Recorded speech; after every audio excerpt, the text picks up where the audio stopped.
Un aigle affamé refuse de quitter son nid, ce que les rangers ont trouvé à l'intérieur les a laissés sans voix. Le soleil se couchait sur les vastes étendues sauvages des Alpes françaises, plongeant les montagnes dans une lumière dorée. Le vent glacial parcourait les crêtes, portant avec lui les murmures de la forêt et le cri occasionnel d'un aigle royal. Ce territoire, réputé pour sa biodiversité, était surveillé par une équipe de rangers dévoués, chargés de protéger les espèces animales et de maintenir l'équilibre fragile de cet écosystème unique. C'est dans ce cadre majestueux qu'un phénomène étrange attira l'attention des rangers. Depuis plusieurs jours, un aigle affamé semblait s'être obstinément fixé sur un seul et même nid, au sommet d'un imposant pin perché sur une falaise. Cela en soi était inhabituel. Les aigles, connus pour leur instinct de survie infaillible, ne restaient jamais immobiles si leur territoire ne leur fournissait pas suffisamment de nourriture. Pierre, l'un des rangers les plus expérimentés, observait l'aigle à travers ses jumelles depuis un point de vue en contrebas. « Regarde ça » murmura-t-il à son collègue Luc, qui ajustait une caméra pour capturer des images du nid. « Cet oiseau ne part jamais. On dirait qu'il protège quelque chose.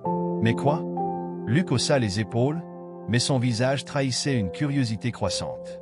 Peut-être qu'il a caché une proie là-bas. Mais il ne mange presque rien. Regarde comme ses plumes sont ternes. On dirait qu'il est en train de mourir de faim. L'aigle, perché fièrement sur le bord du nid, fixait l'horizon avec une intensité qui laissait penser qu'il se battait contre quelque chose de plus profond qu'un simple manque de nourriture.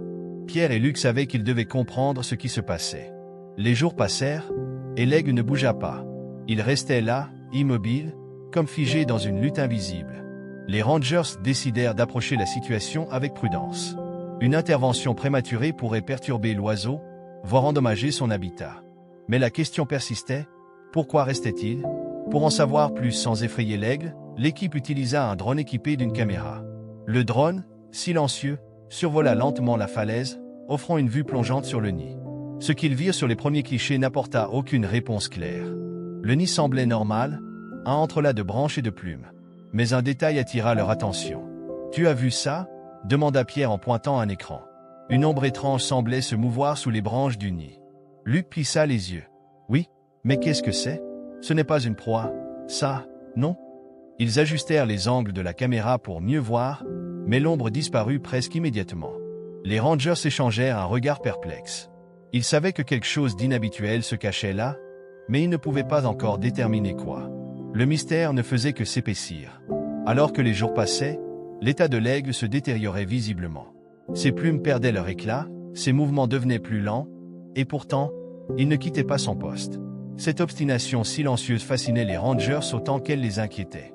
Un soir, alors que le vent hurlait dans les montagnes, Pierre se tourna vers Luc avec une expression grave. « On ne peut pas attendre plus longtemps. Si on n'intervient pas, cet oiseau va mourir. » Luc hocha la tête, mais son regard restait fixé sur le nid à travers la caméra. « D'accord, mais il faut être extrêmement prudent.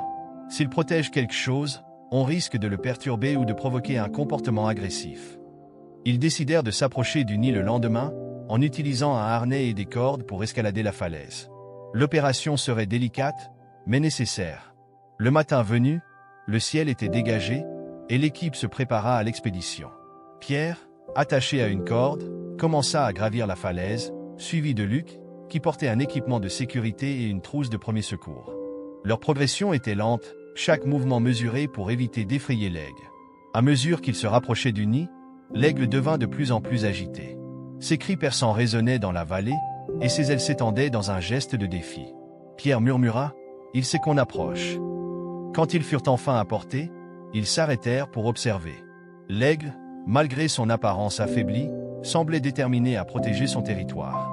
Pierre prit une profonde inspiration et utilisa un bâton extensible pour soulever doucement quelques branches du nid. Ce qu'ils virent les laissa sans voix. Sous les branches entrelacées du nid, une scène inattendue se dévoilait. Niché parmi les plumes et les débris de proie, un minuscule renardeau gisait, à peine visible. Son pelage était emmêlé, ses côtes saillaient sous une peau fine, et ses yeux clos bougeaient à peine. L'aigle, maintenant en pleine alerte, lança un cri perçant, ses ailes s'étendant en un arc imposant pour protéger le nid et son contenu.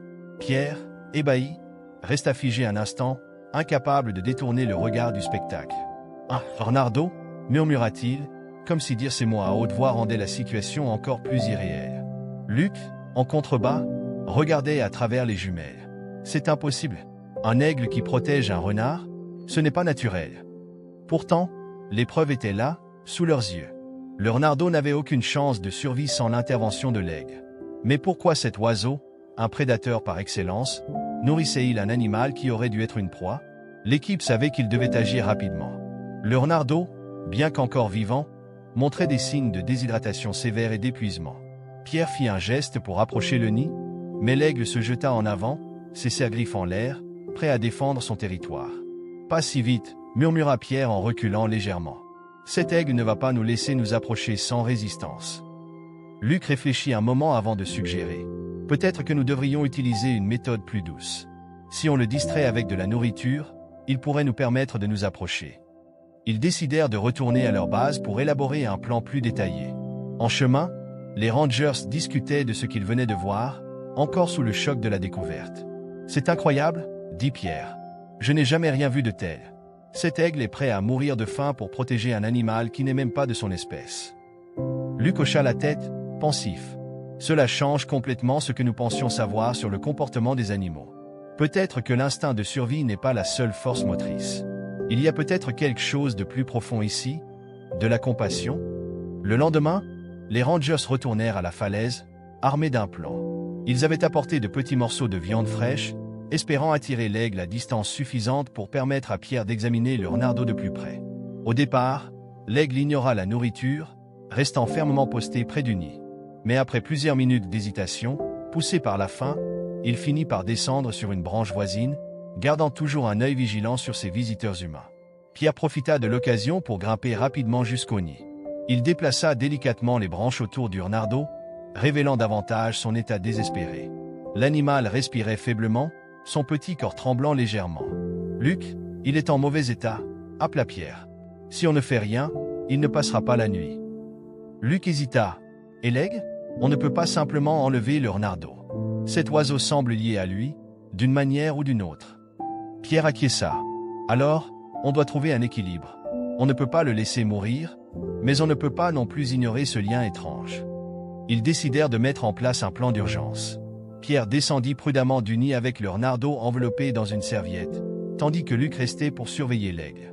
À la base, ils administrèrent des soins de base au renardeau, de l'eau, un peu de nourriture liquide et une vérification des blessures.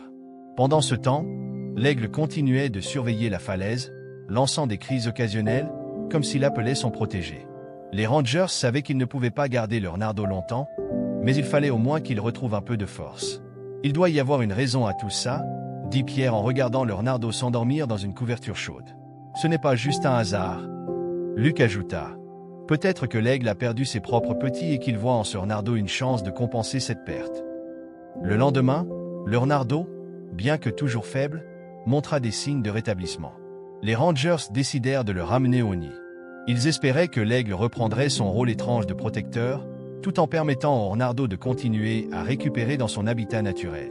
Alors qu'ils approchaient de la falaise, l'aigle se montra de nouveau agressif, mais pas autant que la veille. Pierre grimpa lentement, tenant le renardeau enveloppé dans ses bras. Quand il arriva près du nid, il déposa doucement l'animal parmi les branches. À la grande surprise des Rangers, l'aigle sembla accepter immédiatement le retour du renardeau. Il s'approcha de lui, le renifla doucement, puis se plaça à ses côtés, ses ailes couvrant légèrement le petit corps frêle, comme pour le protéger. Les Rangers observèrent la scène avec admiration. « C'est incroyable », murmura Luc. Les jours qui suivirent furent marqués par un mélange d'espoir et de fascination. Les Rangers surveillaient le nid à distance, utilisant leur drone pour éviter d'effrayer l'aigle. Ce qu'ils virent ne cessa de les surprendre, l'aigle continuait de veiller sur le renardeau, lui apportant de la nourriture et le maintenant au chaud sous ses ailes durant les nuits glaciales. Pierre et Luc, rejoints par d'autres membres de leur équipe, mirent en place une routine d'observation quotidienne. Chaque détail était consigné dans leur carnet, chaque interaction entre l'aigle et le renardeau devenant un sujet d'étude approfondie. « Regarde ça », murmura Luc un après-midi en pointant l'écran du drone. « Il vient de lui apporter un morceau de poisson. » Pierre hocha la tête, impressionné. Ce comportement défie tout ce qu'on sait sur les aigles. Normalement, un renardeau serait une proie, pas un protégé. Cette observation souleva de nombreuses questions parmi les Rangers. Pourquoi cet aigle, un prédateur par nature, se comportait-il comme un parent adoptif pour un animal d'une espèce différente? Était-ce une simple anomalie, ou un signe que le comportement animal pouvait être plus complexe et nuancé qu'il ne l'avait imaginé? Pendant ce temps, Le renardeau, bien que fragile, commença à reprendre des forces. Sous la protection de l'aigle, il se montra de plus en plus actif, explorant timidement le nid et émettant de petits bruits en réponse aux appels de son protecteur ailé. C'est comme s'il communiquait, nota Luc un soir, après avoir observé une série d'interactions entre les deux animaux.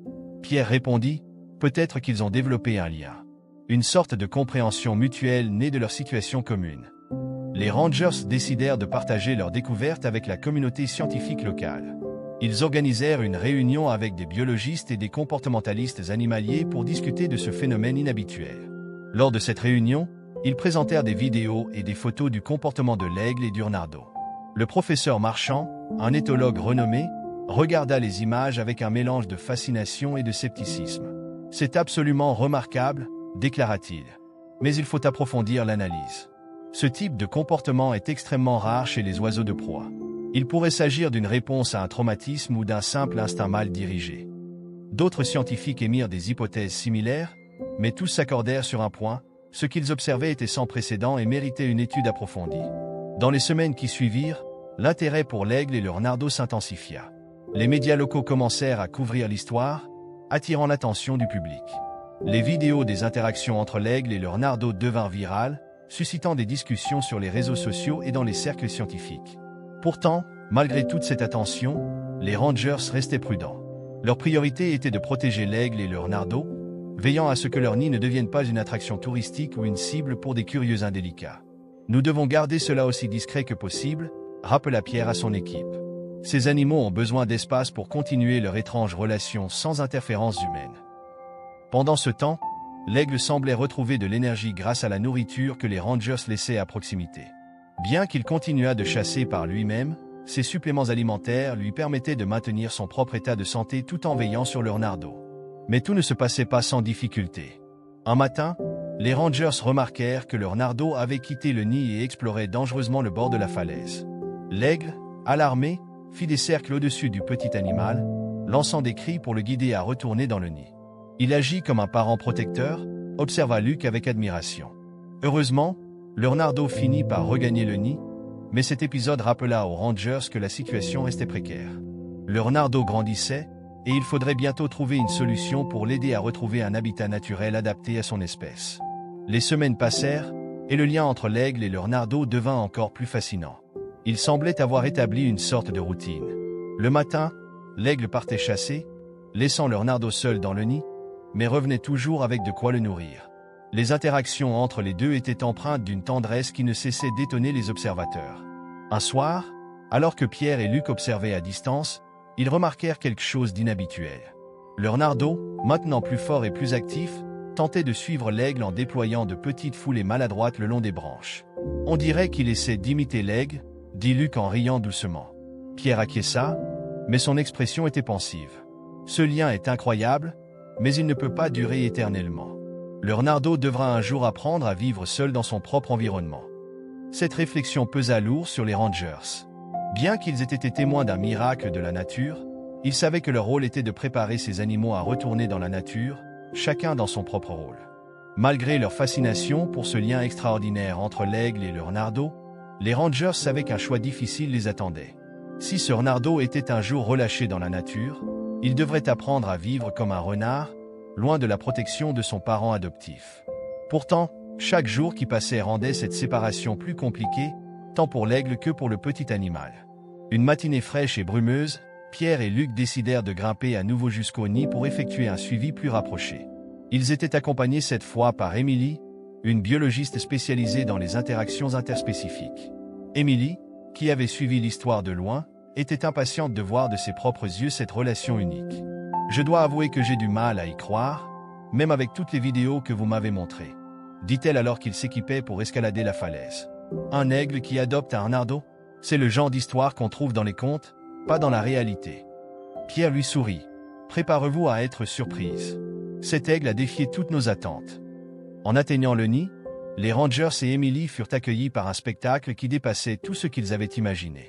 L'aigle était perché sur une branche voisine, tandis que le renardeau jouait avec une plume tombée dans le nid. L'interaction semblait presque normale, comme si ces deux animaux avaient toujours coexisté. Incroyable, murmura Émilie en ajustant ses lunettes pour mieux voir. Regardez comme l'aigle le surveille. C'est un véritable comportement de parent. Les Rangers restèrent silencieux, captivés par la scène.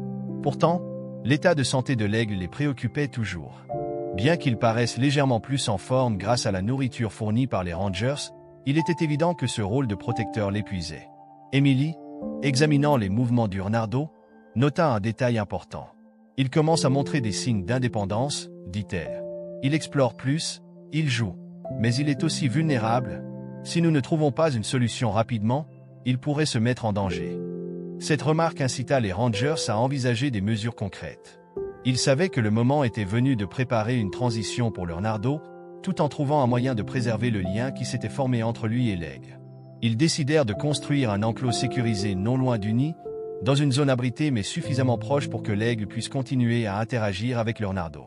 Cet enclos servirait de zone de transition, permettant au renardeau d'apprendre à chasser et à se débrouiller seul, tout en restant sous la protection de l'aigle. Le processus de construction fut long et délicat. Les Rangers devaient s'assurer que l'enclos était invisible depuis le sol pour éviter toute perturbation humaine. Ils installèrent également des caméras pour surveiller en permanence les interactions entre les deux animaux. Une fois l'enclos terminé, ils entreprirent de déplacer le renardeau. Ce fut une opération complexe. L'aigle, méfiant, observait chaque mouvement depuis son perchoir, lançant des cris d'alerte lorsque Pierre et Luc approchèrent du nid. « Doucement », murmura Pierre en tendant les bras vers le renardeau. « On ne te fait aucun mal, petit. » Le renardeau, bien qu'hésitant, finit par se laisser attraper, peut-être rassuré par la douceur des mouvements de Pierre. L'aigle, cependant, ne cessa de surveiller, ses yeux perçants suivant chaque pas des Rangers. Lorsqu'ils placèrent le renardeau dans l'enclos, les Rangers s'éloignèrent pour observer à distance. Ils craignaient que l'aigle ne rejette son protégé après cette intervention, mais ce qui se passa ensuite les stupéfia une fois de plus. L'aigle survola l'enclos plusieurs fois, lançant des cris courts et rythmés, avant de se poser près de la clôture.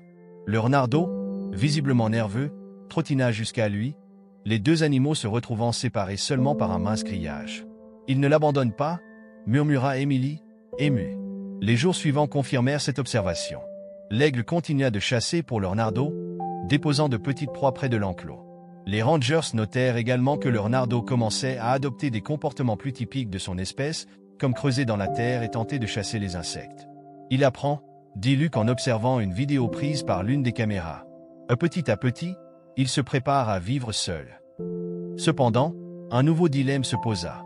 Si le renardeau retrouvait pleinement son indépendance, cela signifierait probablement la fin de sa relation avec l'aigle. Les Rangers savaient que cette séparation serait inévitable, mais cela n'en rendait pas la perspective moins douloureuse. Un soir, autour d'un feu de camp, l'équipe discuta de la meilleure façon de gérer cette transition. « C'est un lien tellement unique », dit Emily en contemplant les flammes. « Mais la nature est faite pour évoluer. Ce renardeau doit trouver sa place dans son propre monde. » Pierre acquiesça, le regard pensif. « Oui, mais cet aigle a sacrifié tellement pour lui.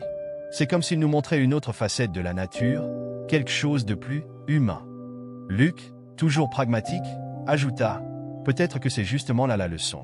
Ce n'est pas à nous de décider de leur avenir. Nous devons juste leur donner les moyens de s'adapter. » La décision fut prise. Ils continueraient à surveiller les deux animaux, mais interviendraient le moins possible, laissant la nature suivre son cours. Les semaines suivantes furent marquées par une observation attentive et un mélange de crainte et d'espoir. Le renardeau grandissait rapidement, son pelage devenant plus dense et ses mouvements plus assurés.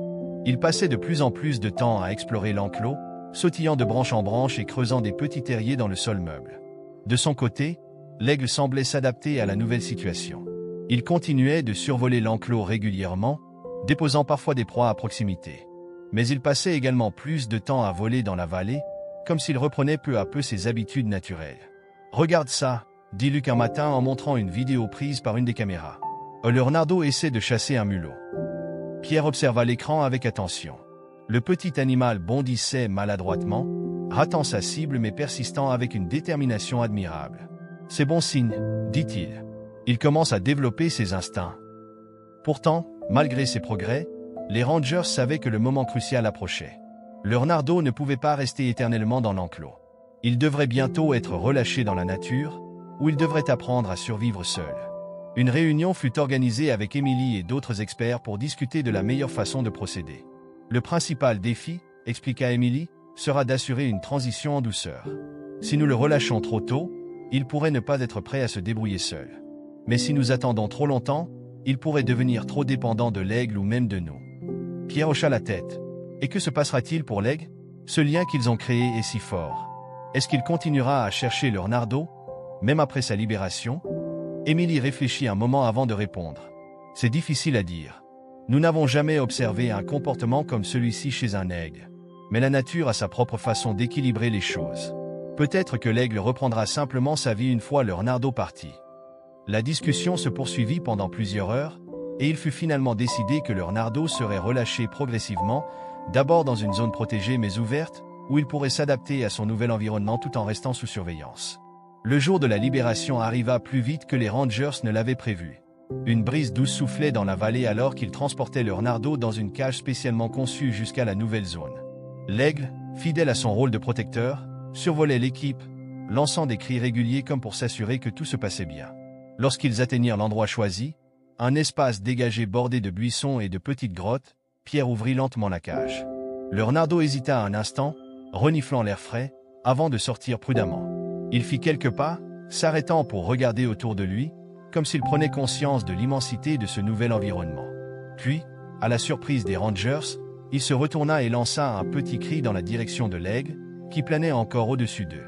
L'aigle répondit par un cri perçant, avant de plonger légèrement, comme pour encourager le renardeau à avancer. « Il communique encore » murmura Émilie, émue. Le renardeau finit par s'éloigner, trottinant dans les buissons pour explorer. L'aigle, quant à lui, resta perché sur une branche voisine, observant attentivement chaque mouvement de son protégé. Les rangers décidèrent de rester à proximité pendant plusieurs jours, installant des caméras et des postes d'observation pour suivre le comportement du renardeau. Ils lui laissèrent également de la nourriture à des endroits stratégiques, au cas où ses premières tentatives de chasse échoueraient. Les premiers jours furent marqués par des progrès lents mais constants.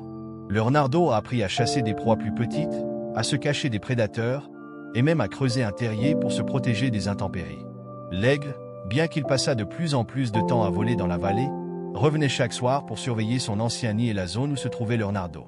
Mais alors que tout semblait se dérouler sans encombre, un événement inattendu mit à l'épreuve tout ce que les rangers avaient accompli. Une nuit, un violent orage s'abattit sur la vallée. Les vents hurlaient à travers les montagnes, et des éclairs illuminaient le ciel, rendant toute observation impossible. Pierre et Luc, restés à leur poste d'observation, regardaient anxieusement les écrans des caméras, mais l'image était brouillée par la pluie. « Je n'aime pas ça », dit Pierre en serrant les dents. « On ne sait même pas où sont l'aigle et le renardeau en ce moment. » Luc posa une main rassurante sur l'épaule de son collègue. « Ils sont plus forts qu'on ne le pense. Il faut leur faire confiance. » Au matin, lorsque le calme revint, les rangers se précipitèrent dans la zone pour évaluer les dégâts. Ils trouvèrent l'enclos en partie endommagé, mais le renardeau avait survécu, blotti dans une petite grotte. L'aigle, cependant, n'était pas visible. Le silence pesant de la vallée était seulement interrompu par le chant discret des oiseaux matinaux, mais l'absence de l'aigle se faisait cruellement sentir. Pierre scrutait le ciel avec ses jumelles, espérant apercevoir le majestueux oiseau. Luc, de son côté, fouillait les alentours, tentant de trouver des indices. « Il ne disparaît jamais comme ça », murmura Pierre, ses sourcils froncés. « Quelque chose ne va pas. » Le renardeau, bien qu'apparemment indemne, semblait également perturbé. Il émettait des petits gémissements et trottinait nerveusement autour de la grotte, comme s'il cherchait l'aigle. Émilie arriva peu après, alertée par la situation. « Vous êtes sûr qu'il n'a pas été emporté par l'orage » demanda-t-elle, examinant la zone avec une attention particulière. Pierre secoua la tête. Cet aigle est un survivant. S'il avait été blessé ou en danger, il aurait cherché refuge près du nid ou de cette zone. Mais là, c'est comme s'il avait disparu sans laisser de traces. Les rangers décidèrent de concentrer leurs recherches. Ils utilisèrent des drones pour explorer les falaises environnantes, tout en parcourant le terrain à pied. Pendant des heures, ils scrutèrent chaque recoin, chaque arbre, chaque crevasse. Ce n'est que tard dans l'après-midi qu'ils trouvèrent enfin un indice. À une centaine de mètres de la zone, près d'un amas de rochers, Luc découvrit une plume d'aigle coincée dans une fissure. « Regardez ça » dit-il, tenant la plume entre ses doigts. « Il était ici récemment. Mais pourquoi aurait-il quitté le renardeau » Émilie s'agenouilla près des rochers, cherchant d'autres traces. Peut-être qu'il a été attiré par quelque chose, ou qu'il a senti une menace. Les aigles ne quittent pas leur territoire sans une raison valable. Ils continuèrent leurs recherches jusqu'au crépuscule, mais l'aigle restait introuvable. Fatigués et inquiets, les rangers retournèrent à leur camp, espérant que l'oiseau réapparaîtrait le lendemain. Cependant, au petit matin, le ciel demeurait vide. Le renardeau, toujours plus agité, refusait de rester près de la grotte. Il commença à s'aventurer plus loin dans la vallée, ignorant les appels prudents des rangers. « On ne peut pas le laisser s'éloigner comme ça », déclara Pierre, suivant le petit animal à distance. Mais malgré leurs efforts pour le surveiller, le renardeau sembla déterminé à chercher l'aigle par lui-même. Il traversa un petit ruisseau, escalada une pente rocheuse, et se retrouva finalement sur une clairière ouverte, où il s'arrêta, reniflant l'air avec insistance. C'est à ce moment que les rangers entendirent un cri perçant. Tous levèrent les yeux au même instant. Dans le ciel, une silhouette familière apparaissait enfin. L'aigle revenait. Les rangers poussèrent un soupir de soulagement. Mais ce n'était pas tout. L'aigle ne revenait pas seul. Dans ses serres, il tenait une grande branche couverte de feuilles, qu'il déposa près du renardeau avant de se poser sur un arbre voisin. Émilie, qui observait la scène avec fascination, murmura. C'est comme s'il construisait quelque chose, un abri peut-être. Pierre et Luc se rapprochèrent doucement, cherchant à comprendre ce qui se passait. L'aigle retourna dans le ciel et fit plusieurs allers-retours, rapportant chaque fois des branches, des feuilles, et même quelques morceaux de mousse. Le renardeau, curieux, s'approchait à chaque fois des matériaux, comme s'il essayait de comprendre leur utilité. Il essaie peut-être de créer un nouveau nid pour le renardeau, suggéra Luc. Pierre hocha la tête, impressionné. C'est possible. Ce comportement défie encore une fois tout ce que nous savons des animaux sauvages. Cet aigle agit avec une intention claire. Pendant plusieurs jours, l'aigle continua de rapporter des matériaux, aidant indirectement le renardeau à s'adapter à son nouvel environnement. Les rangers, fascinés par cette coopération inhabituelle, décidèrent d'intervenir le moins possible, se contentant d'observer et de documenter ce comportement hors norme. Un matin, alors qu'ils suivaient à distance les allées et venues de l'aigle, les rangers furent témoins d'une scène encore plus inattendue. Le renardeau, maintenant plus robuste et confiant, tenta pour la première fois de chasser une petite proie sous les yeux attentifs de l'aigle. Le mulot qu'il poursuivait s'échappa rapidement, mais l'effort du renardeau ne passa pas inaperçu. L'aigle descendit de son perchoir et atterrit près de lui. Il laissa tomber une petite proie qu'il venait de capturer, comme s'il offrait une leçon pratique. Il lui apprend à chasser, murmura Émilie, ébahie. Les jours suivants confirmèrent cette observation. L'aigle semblait véritablement jouer le rôle d'un mentor, guidant le renardeau dans son apprentissage de la vie sauvage. Mais alors que l'étrange duo trouvait son équilibre, une nouvelle menace se profila à l'horizon. Voici la suite du script. Cette menace arriva sous la forme d'un groupe de touristes aventureux, attirés par les rumeurs d'un aigle adoptant un renardeau. Les rangers, bien que discrets dans leurs publications, n'avaient pas pu empêcher l'information de se répandre sur les réseaux sociaux. Bientôt, des randonneurs équipés de jumelles et de téléphones portables commencèrent à apparaître dans la vallée.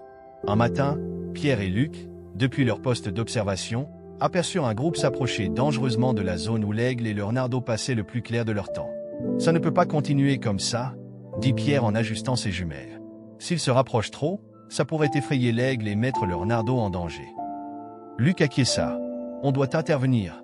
Émilie peut-elle parler aux autorités locales pour restreindre l'accès à cette zone ?»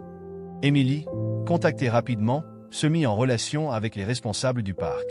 Grâce à ses arguments basés sur la nécessité de protéger ces animaux dans une situation unique, un périmètre de sécurité fut établi autour de leur habitat.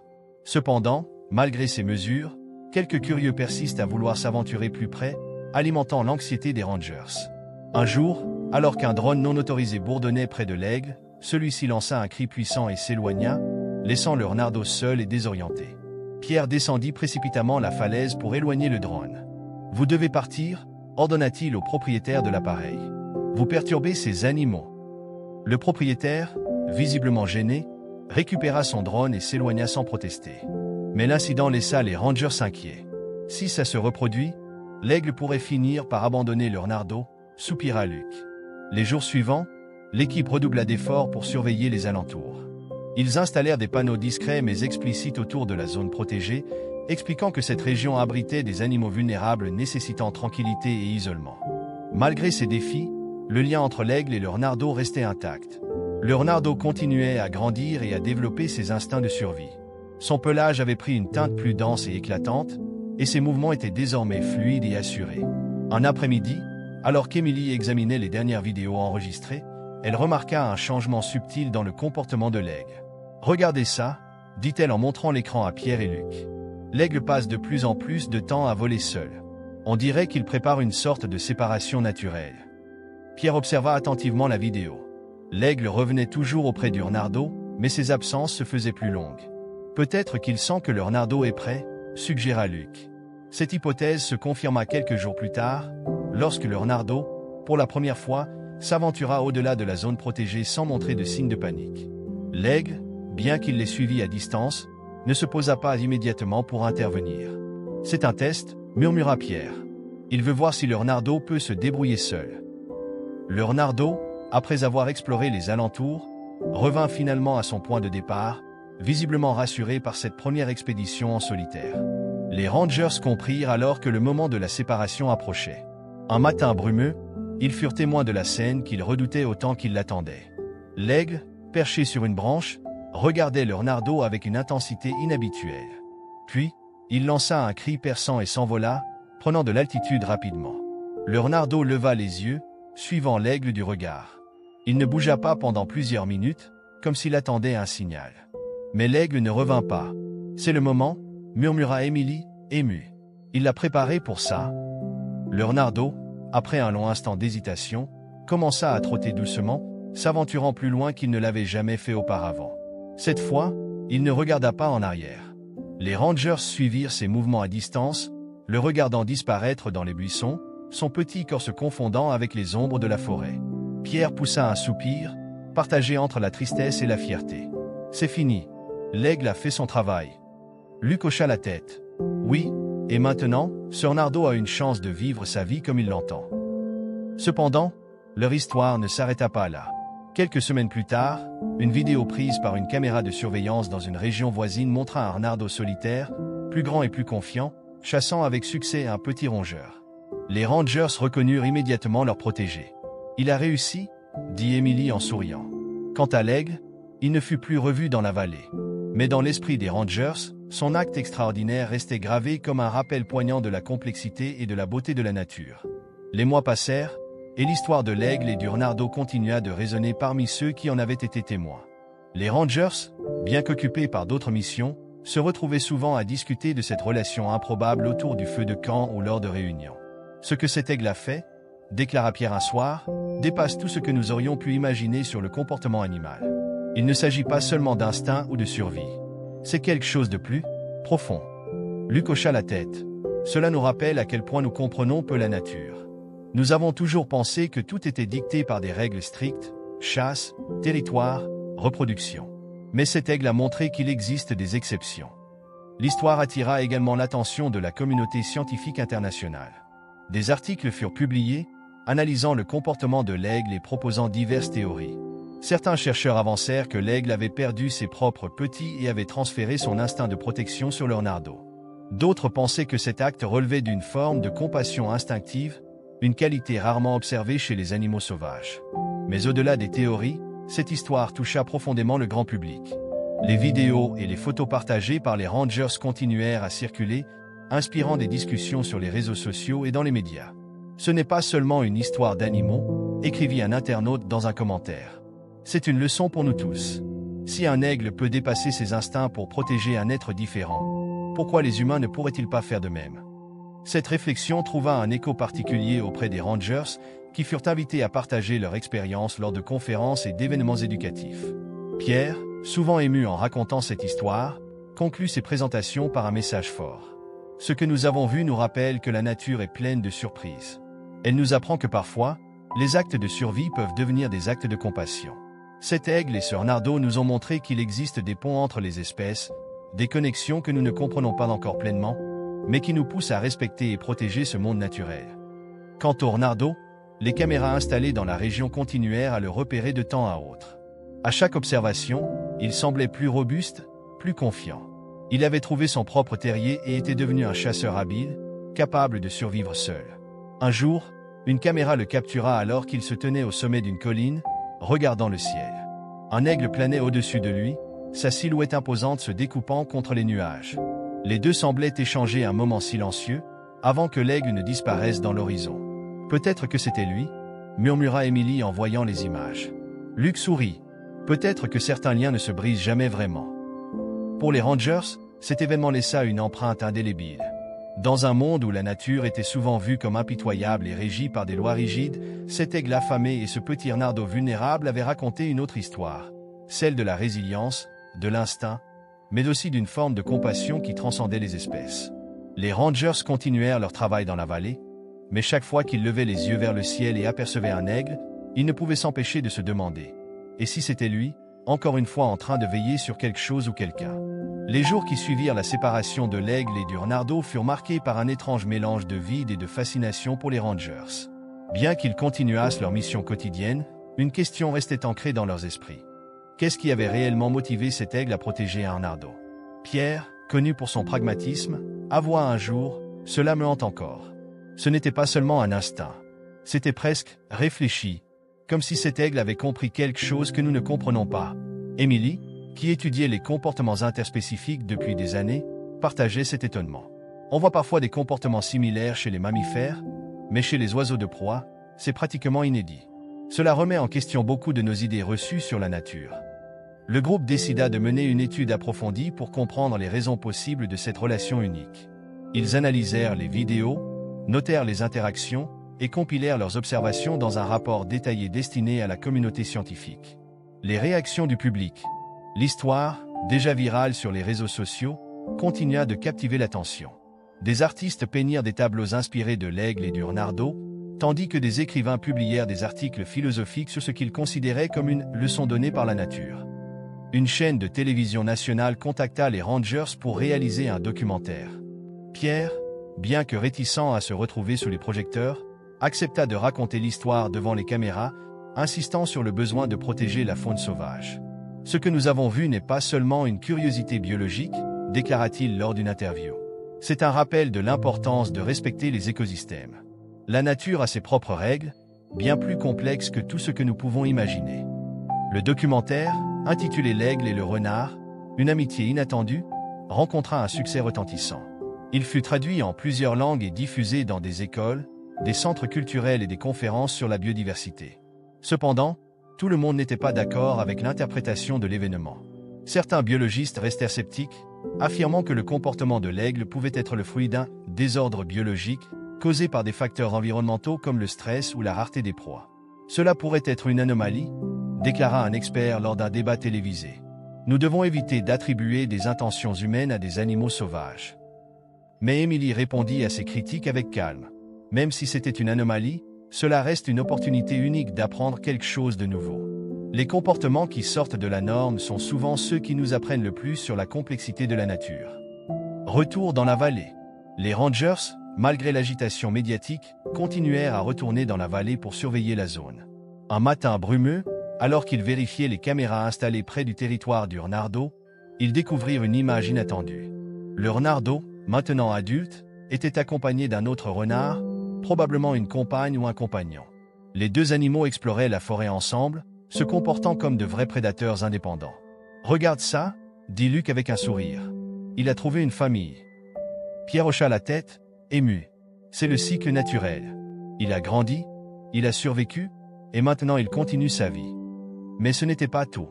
Plus tard dans la journée, une autre caméra montra un événement encore plus surprenant. L'aigle, toujours majestueux, survolant la zone où le renardeau avait établi son territoire. « Ils se croisent encore » murmura Émilie. Même après tout ce temps, ils semblent liés d'une manière ou d'une autre. Ces observations renforcèrent l'idée que la relation entre l'aigle et le renardeau avait été plus qu'un simple hasard. La portée philosophique. Lors d'une conférence organisée quelques mois plus tard, Émilie fut invitée à parler de cette expérience. Elle conclut son discours avec une réflexion qui marqua profondément l'audience. Cet aigle affamé nous a appris quelque chose de fondamental, que les instincts de survie, bien qu'omniprésents, ne définissent pas entièrement le comportement animal. Il existe des moments où la nature semble transcender ses propres règles, où des liens se forment là où on ne s'y attend pas. Ces moments nous rappellent que nous avons encore tant à apprendre, non seulement sur les animaux, mais aussi sur nous-mêmes. L'histoire devint un symbole de résilience, de compassion et d'interconnexion. Des écoles, des associations et même des campagnes environnementales s'en inspirèrent pour sensibiliser le public à la nécessité de protéger les habitats naturels. Un dernier vol, un an après la séparation, les rangers retournèrent une dernière fois dans la vallée pour observer la zone. Ils espéraient apercevoir, Ne serait-ce qu'une fois de plus, l'aigle ou le renardeau. Alors qu'ils s'apprêtaient à repartir, un cri perçant résonna dans le ciel. Ils levèrent les yeux et aperçurent l'aigle, planant au-dessus de la vallée, ses ailes déployées contre un ciel éclatant. Pierre sourit doucement. Il est encore là, veillant sur son territoire. Luc, regardant l'horizon, ajouta « Et quelque part, ce renardeau est là aussi, vivant sa vie grâce à lui. » Les Rangers rentrèrent chez eux avec un sentiment d'accomplissement, conscients qu'ils avaient été témoins d'un miracle de la nature. Le legs de l'aigle et du renardeau. Des années après cet événement, l'histoire de l'aigle et du renardeau restait un sujet de discussion passionné dans les cercles scientifiques, éducatifs et environnementaux. Les Rangers, bien qu'ayant poursuivi d'autres projets, continuaient à partager cette expérience lorsqu'ils étaient interrogés sur leur carrière. Un livre intitulé L'aigle et le renard, une histoire de survie et de compassion fut publié, écrit conjointement par Émilie et Pierre. Ce livre explorait en détail l'histoire, les comportements observés et les implications plus larges pour notre compréhension de la nature. Ce que cet aigle nous a montré, écrivait Émilie dans un chapitre clé, c'est que la nature ne se limite pas à une lutte brutale pour la survie. Elle est aussi un espace de possibilités où des connexions inattendues peuvent émerger, défiant nos préjugés sur le comportement animal. Le livre devint un best-seller, traduit en plusieurs langues, et inspira des projets éducatifs à travers le monde. Les écoles utilisaient l'histoire comme un exemple de résilience et de coopération, tandis que les militants écologistes s'en servaient pour promouvoir la préservation des habitats naturels. Un sanctuaire inspiré de l'histoire. Pour honorer cette histoire, une partie de la vallée où l'événement avait eu lieu fut déclarée sanctuaire de la faune. Des panneaux éducatifs furent installés pour expliquer l'importance de protéger les écosystèmes et pour raconter l'histoire de l'aigle et du renardeau. Des visiteurs du monde entier venaient découvrir ce lieu, marcher sur les sentiers et observer les falaises où l'aigle avait veillé sur le renardeau. Chaque fois que je viens ici, dit Pierre lors d'une inauguration officielle, je ressens la même émotion. Cet endroit est un rappel vivant de la force et de la beauté de la nature, mais aussi de notre responsabilité en tant qu'humains de la protéger. Les derniers témoignages des Rangers. Lors d'une réunion annuelle de leur équipe, les Rangers évoquèrent une fois de plus l'impact de cette histoire sur leur propre vision du monde. Luc, connu pour sa vision pragmatique des choses, confia « Avant, je voyais la nature comme un ensemble de lois fixes. Mais cet aigle m'a appris que rien n'est jamais aussi simple. Il y a toujours de la place pour l'imprévu. » Pierre, pensif, ajouta « Ce qui me touche encore, c'est la leçon qu'il a donnée, non pas par des mots, mais par ses actions. Il nous a montré qu'il existe une force dans la compassion, même dans le règne animal. » Émilie, toujours active dans la recherche, partagea une réflexion plus scientifique. Cet événement m'a poussé à explorer d'autres interactions interspécifiques. Et vous savez quoi? Ce n'était pas un cas isolé. Nous voyons de plus en plus d'exemples où les animaux transcendent leurs instincts pour établir des liens inattendus. L'héritage durable. Les générations futures continuèrent de raconter cette histoire, non seulement comme une curiosité scientifique, mais comme une source d'inspiration. Un jour, des élèves d'une école locale organisèrent une pièce de théâtre inspirée par l'aigle et le renardeau. Les Rangers furent invités à y assister, et ce qu'ils virent les remplit de fierté. Les enfants, jouant les rôles de l'aigle, du renardeau et des Rangers, recréèrent l'histoire avec une simplicité émouvante, mettant en avant des valeurs comme la résilience, l'entraide et l'espoir. À la fin de la représentation, un enfant jouant le rôle du renardeau s'approcha de Pierre. « Monsieur, pensez-vous que l'aigle et le renard se souviennent encore l'un de l'autre » demanda-t-il avec des yeux brillants. Pierre sourit doucement. « Je pense que oui. Quand on crée un lien aussi fort, il reste toujours quelque part, comme une empreinte dans le cœur. » Une fin ouverte, lors de leur dernière visite dans la vallée, bien des années après l'événement, Pierre et Luc montèrent une fois de plus sur la falaise où tout avait commencé. Le paysage, bien que toujours majestueux, avait changé. De nouveaux arbres avaient poussé, les rochers semblaient moins imposants, et le silence avait un autre poids. Alors qu'ils s'apprêtaient à redescendre, un cri perçant résonna dans l'air. Ils levèrent les yeux et aperçurent un aigle, planant dans le ciel clair. Pierre, le regard rivé sur l'oiseau, murmura « Peut-être que c'est lui, ou peut-être que c'est un autre. Mais peu importe, ce qu'il a fait restera à jamais gravé ici, dans cet endroit et dans nos cœurs. » Luc hocha la tête, le vent jouant avec ses cheveux. La nature a ses mystères, et nous avons eu la chance d'en découvrir un. Ils redescendirent lentement, laissant derrière eux un lieu empreint d'histoire, de souvenirs et d'un profond respect pour la vie sous toutes ses formes.